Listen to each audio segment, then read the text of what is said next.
They're going after Trump's aides now. They're being charged with obstruction in classified documents case to appear in court. This is part of the Jack Smith investigation, actually, strangely, even though it goes back to Mar-a-Lago. We'll unpack that in a moment. But first, thank you guys for getting me over 200,000 subscribers. That's all because of you. If you haven't subscribed yet, join us. Ring that bell. You'll get updates. Make sure that you don't miss a single episode as we keep you updated on the big Trump indictments. And there's a lot of news on his indictment. So here's the headline.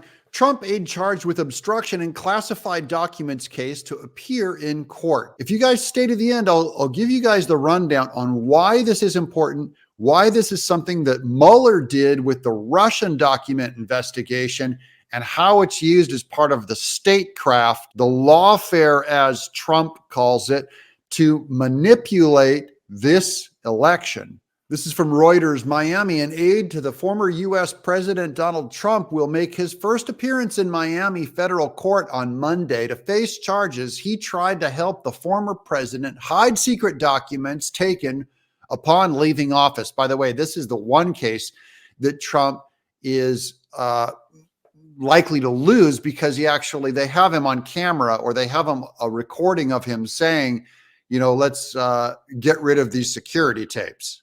I don't think it's a big deal, but I'm only saying it's the only one that remotely shows him doing something wrong. Carlos de Oliveira, just so you can see what the Biden administration does to minorities. This is how they really treat them. They want to throw them in jail. The property manager of Trump's Mar-a-Lago estate in Palm Beach, Florida, was accused of trying to delete security camera footage and lying to investigators. He was charged with 4 counts, including obstruction of justice. Why are they going after these staffers? This is from Jack Posobiec's Twitter. Over the last few weeks, the Jack Smith investigation has been drastically widened, now dragging in mid-level and junior campaign and White House staffers. Even though the indictment has been handed down, some are being forced to testify in the upcoming weeks. Why are they doing this? Get this. Because it hurts the staffers financially. The average DC attorney to handle pre-indictment grand jury testimony costs between $20,000 and $50,000. That's more than half of what most of the campaign staff would have made during their entire time on campaign. The goal here is clear: chilling of the right to free speech, reducing the right to free assembly, and to scare away GOP staff from future campaigns and administrations. This is the long battle they're fighting to win. And then here's where the strategy was proven to have worked on the Mueller campaign in Russia document. Martyr Maid says the same thing happened with the Mueller investigation. We now know that Mueller had determined that there's no collusion with Russia almost immediately, so he knew it was bogus at the very start, but kept the investigation going for another 1.5 years to give FBI and Department of Justice cover to tell the GOP Congress, quote, "I cannot comment on an ongoing investigation," unquote. How extensively have you cooperated with the Mueller investigation at this point?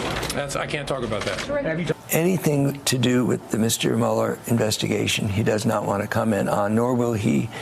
We've heard that excuse used everywhere, both by Mueller, but also by Karine Jean-Pierre. I can't comment on an ongoing investigation. Be prudent from here and not speak to any investigation that is currently underway by the Department of Justice. The longer they drag out the investigation, the more they can use that excuse. That's why Mueller's probe ended when it did. The Democrats, they waited and made that lawsuit last as long, that investigation last as long as they could, so the Democrats could take the House and brought all of the GOP investigations to an end.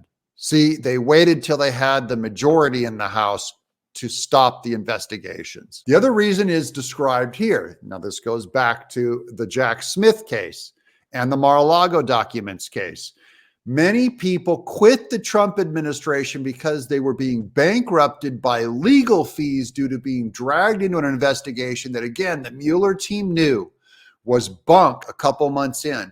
Many other people refused to join the Trump administration to avoid the trouble. Something to take into account when people complain about Trump not hiring the best people.